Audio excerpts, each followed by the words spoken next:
रोहित अग्रवाल, क्या इसमें दूध का दूध पानी का पानी होना चाहिए? देखिए संदीप जी, लोकतंत्र के अंदर तो बिल्कुल दूध का दूध और पानी का पानी होना चाहिए और लोकतंत्र के अंदर हर एक वोट की अपनी अहमियत है और हर एक वोट स्वच्छ होना चाहिए, जो कि हमारे देश के अंदर 75 सालों में नहीं हो पाया। और अगर आज एक प्रक्रिया की जा रही है तो उसके ऊपर सिर्फ और सिर्फ विपक्ष को परेशानी है। आपने बहुत सही सवाल पूछा राजकुमार भाटी से कि सारे बीएलओ खाली और खाली अगली जाति के हैं क्या, और आप क्या पीडीए चिल्लाते हो? पीडीए आपको वोट कहां देता है? अरे भाई, जो पीडीए आप चिल्ला रहे हो, पीडीए तो असल में देश के विकास के साथ एनडीए के साथ जुड़ा हुआ है। आपको कहां वोट देता है? आप तो खाली बिना मतलब का नैरेटिव सेट करने की कोशिश कर रहे हो कि पीडीए आपके साथ है। 1,31,000 एक मिनट बताइए रोहित, 1,31,334 जो ये फॉर्म भरे गए हैं, फॉर्म 7, ये थोड़ा सा आपको अजीब नहीं लगता? ये बिहार की तरह तो इस बार हुआ नहीं कि नाम जोड़ने या घटाने का काम वो एन्यूमरेशन जब फॉर्म दाखिल किए जा रहे थे तब नहीं किया जा सकता था बिहार में, वो बाद में हुआ। यहां पर तो तब से चल रहा है।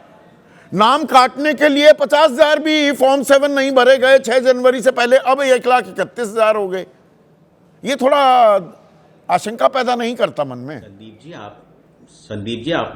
संदीप जी आपने अपने विश्लेषण में खुद ही इस चीज को कहा है कि फॉर्म 7 भरने का मतलब ये बिल्कुल नहीं होता है कि उस व्यक्ति का नाम कट जाएगा। तो पर फर्जी वाला अगर किसी भी व्यक्ति ने द्वेष की भावना से यहाँ पर जो राजकुमार भाटी कह रहे थे, अच्छा डकैती हो रही थी, पकड़ लिया, तो डकैती तो हुई नहीं, ये डकैती की तैयारी तो नहीं हो रही थी।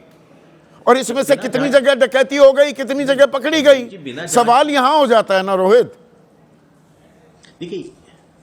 देखिए ये तो हवाई वाली बातें हो गई ना कि डकैती हो रही थी और डकैती रोक ली गई, जब फॉर्म 7 के अंदर नियम है कि फॉर्म 7 के अंदर बिना जांच किए हुए, बिना उसके रिश्तेदार का दस्तखत लिए हुए कि हाँ भैया ये व्यक्ति मृत हो गया है, ये व्यक्ति नहीं एग्जिस्ट करता है, तब तक उसका नाम ही आप नहीं काट सकते हो। तो फिर ये बात कहना ही निरर्थक हो जाता है कि डकैती होने जा रही थी और जिसको हमने रोक लिया। अच्छा उठाया आपने। एक बात और, अब ये एक मिनट रोहित, तार्किक विसंगति में 2,22,00,000 लोग शामिल हैं, 2,22,00,000, 1,58,00,000 को नोटिस दिए गए हैं।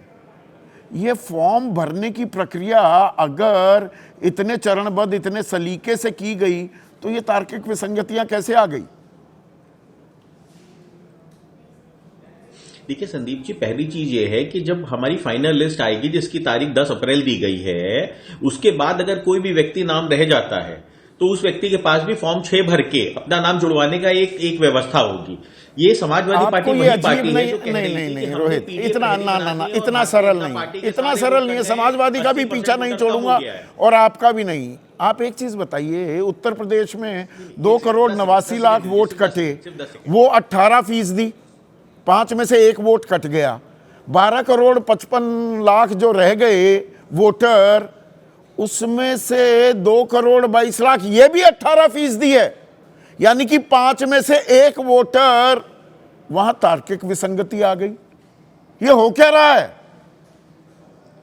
अजीब नहीं लगता आपको ये? संदीप जी, जो तार्किक विसंगी वाले वोटर्स हैं, नहीं मैं आपको बता रहा हूं, ये जो तार्किक विसंगी वाले वोटर हैं, इनके यहां सबसे पहली चीज ये है, बीएलओ जाके इनको फॉर्म रिसीव करवा रहे हैं, जिसकी प्रॉपर वीडियोग्राफी करके फॉर्म रिसीव करवा रहे हैं। ऐसा नहीं है कि उनको सिर्फ फॉर्म रिसीव करवा देना है, किसी को भी कहीं भी फेंक दिया। उनके रिश्तेदार को ही आप करा सकते हैं, उस व्यक्ति को ही करा सकते हैं। आप मेरे मूल सवाल से भटक गए। अब तो ये अब क्या हो रहा है? मुझे 1 मिनट रोहित, मुझे ये बताइए, 4 नवंबर से 6 जनवरी के बीच क्या हो रहा था? ये इतनी तार्किक विसंगतियां कैसे आ गई?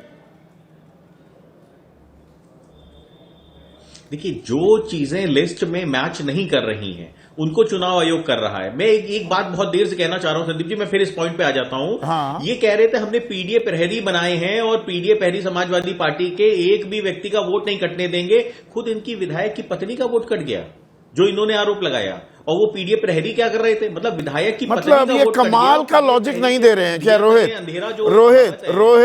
आप कमाल का लॉजिक दे रहे हैं कि किसी के घर में चोरी हो गई तो कहो कि अरे ताला क्यों नहीं लगाया था, वो कैमरा क्यों नहीं लगाए, वो कुत्ता क्यों नहीं पाला, एक गार्ड क्यों नहीं रखा। सरकार की कोई जिम्मेदारी नहीं, चुनाव आयोग की कोई जिम्मेदारी नहीं, पीडीए प्रहरी करेंगे सब, चुनाव आयोग खुला खेल फर्रुखाबादी कर ले। क्या कैसा लॉजिक दे रहे हैं आप? चुनाव आयोग ने तो प्रेस कॉन्फ्रेंस करके बता दिया कि इनका जो ज्ञानेश कुमार ने प्रेस कॉन्फ्रेंस की, आखिरी प्रेस कॉन्फ्रेंस कब की थी ज्ञानेश कुमार ने, बताइए ना प्लीज। एक बात और, अगर आप पूरे मोहल्ले का ठेका लेके घूम रहे हैं कि पूरे मोहल्ले में चोरी नहीं होगी, उसके बाद अगर आपके घर में चोरी हो जाएगी तो सवाल तो बनेगा ना संदीप जी। अच्छा। जब आप पूरे मोहल्ले का ठेका लेके घूमेंगे, ये बात सत्य है कि आपका काम नहीं है कि हमारा वोटर लिस्ट के अंदर नाम आए। अच्छा, तो आप ये कह रहे हैं, चलिए वो ठीक है, ठीक है। अतुल लौंडे पाटिल जो रोहित अग्रवाल कह रहे हैं पूरे मोहल्ले का ठेका ले रखा है कि चोरी नहीं होने देंगे, अपने घर में चोरी हो रही है, विधायक की पत्नी का नाम कट जाता है और पीडीए चिल्लाएंगे आपके सहयोगी अखिलेश यादव। क्या कर रहे थे पीडीए प्रहरी? नहीं, अभी देखिए मैं आपको एक स्पष्ट तरीके से बताता हूँ, क्योंकि मैं खुद ज्ञानेश कुमार जी और वहाँ के उनके पूरे अफसर से हम लोग मिले थे। हमारे यहाँ चुनाव थे और लोकल बॉडीज़ के चुनाव थे। मुंबई में अकेले में 11 लाख वोटर जो है वो डबल वोटर थे। तो हम लोग पहले गए राज्य चुनाव आयोग के पास। राज्य चुनाव आयोग ने कहा कि ये हम वोटर लिस्ट हमारा काम नहीं है, वोटर लिस्ट बनाता है केंद्रीय चुनाव आयोग, आप केंद्रीय चुनाव आयोग ही इसको हटा सकता है। वो सारा लेकर गए। एक केंद्रीय मंत्री थे अरविंद सावंत जी, एक्स अभी सिटिंग एमपी है। अनिल देसाई जी थे, सिटिंग एमपी है, मैं कांग्रेस की तरफ से था। एक तो पहले दिन उनको 8 घंटा बिठा के रखा, दिया नहीं। दूसरे दिन 2 बजे फिर हमें मुलाकात दी। 2 बजे मुलाकात देने के बाद ज्ञापन लेने को भी तैयार नहीं थे। जनरली जब कोई डेलीगेशन जाता है तो ज्ञापन पहले पढ़ा जाता है कि हमारी ये मांगे हैं, इसके आप तरफ ध्यान दीजिए। वो ज्ञापन तो पढ़ने की दूर बात है संदीप भाई, उन्होंने हमें पहले डांटना शुरू किया। मैंने कहा भी उनको कि आप हमको डांट रहे, कौन से अधिकार में डांट रहे आप हमारा सुनेंगे या सुनवाएंगे आप हमको? बोले आपको मालूम है क्या? बोला मालूम है, दिखाओ फिर एसआईआर कौन से सेक्शन में लिखा है। तो डांटने लगे, चिल्लाने लगे और फिर बाद में उन्होंने कहा कि हमारे हाथ में कुछ नहीं है, जाओ आप राज्य चुनाव आयोग के पास जाओ। ये तरीका है ये चुनाव आयोग का, तो ये पॉलिटिकल पार्टीज के नुमाइंदों के साथ टोपी ट्रांसफर, जिम्मेदारी ट्रांसफर का जो खेल। और इसमें दिलचस्प बात यह है, मैं ये दर्शकों को एक जानकारी दे दूं अतुल लौंडे पाटिल कि मुख्य निर्वाचन अधिकारी नवदीप, एक मिनट सुनिए ना, नवदीप रिणवा सवालों के जवाब दे रहे हैं, प्रतिनिधि बनकर ज्ञानेश कुमार के। एक चुनाव आयोग है उत्तर प्रदेश का, एक केंद्रीय चुनाव आयोग है। केंद्रीय चुनाव आयोग कह रहा है वोटर, कुल मतदाता उत्तर प्रदेश में 12 करोड़ 55 लाख हैं और यूपी का चुनाव आयोग कह रहा है 17 करोड़ 2 लाख वोटर हैं।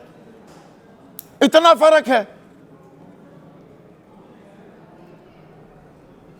अभी देखिए हमारे लोगों ने खुद चुनाव आयोग में प्रतापगढ़ में और छत्तीसगढ़ में नादियाबाद जिले के धुरा और ऐसे 3 जगह पे जो है वो अपनी शिकायत दर्ज की है, ये बताने के लिए कि ये डिस्क्रिपेंसीज है।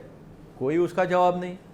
फिर बाद में जब मुस्लिम हो, दलित हो तो उसे आधार कार्ड मांगा जाता है, पारिवारिक रजिस्टर मांगा जाता है और अभिभावक का एसआईआर। पारिवारिक रजिस्टर ग्राम अधिकारी के पास जाओ तो ग्राम अधिकारी महिलाओं को 20-20 साल शादी होने के बावजूद वो पारिवारिक रजिस्टर में उनका रजिस्ट्रेशन देता नहीं है। हाँ, लेकिन अगर अगड़ा है तो अगड़े का आधार कार्ड पे भी रजिस्ट्रेशन हो जाता है। ये डिस्क्रिपेंसी क्यों? ये डिस्क्रिपेंसी नहीं है, ये डिस्क्रिपेंसी नहीं, पर ये गले नहीं उतरती है ना। सारे बीएलओ मतलब आप कह रहे हैं अगड़ी जाति के हैं और बहुत से बीएलओ ने तो साफ किसी भी दबाव में काम करने से इनकार भी किया। कोई संवैधानिक पद पर बैठा है, मैं आपको दावे से बताता हूं कि कई लोग पिछड़े जाति के भी बैठे हैं पदों पर और वो काम कर रहे हैं दबाव में, या बोलो या फिर अपने पद को बचाने के लिए वो काम कर रहे हैं और बिल्कुल कर रहे हैं इनके दबाव में। तो सवाल ये नहीं है, सवाल ये पूछना चाहिए कि एक भी जायज वोटर है वो कटता कैसे है। फिर मुझे बताइए, सुप्रीम कोर्ट में जिनको मृत दिखाया था उनको सुप्रीम कोर्ट में सामने वो पेश किया गया है। लोगों ने, वो मरे हुए लोगों ने राहुल गांधी जी के साथ चाय पी है। कई जगह बीएलओ ने माफी मांगी है कि हमने आपका फॉर्म भर दिया था। फौजी लोगों के साथ ये धंधा जो है इन्होंने किया है। तो इतनी सारी डिस्क्रिपेंसी सामने आने के बाद भी ना किसी पे गुनाह दाखिल होता है, ना किसी पे एफआईआर होता है, ना किसी पे कोई कार्रवाई होती है।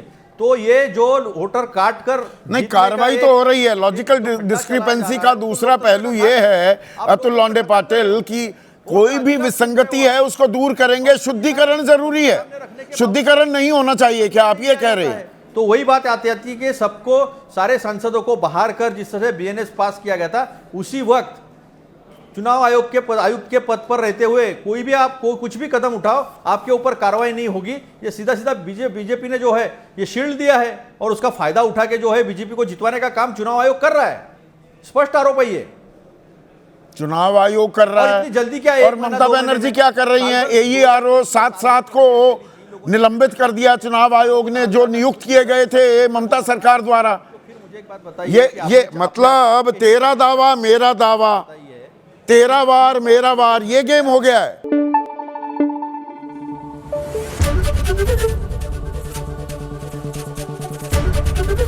ABP न्यूज आपको रखे आगे।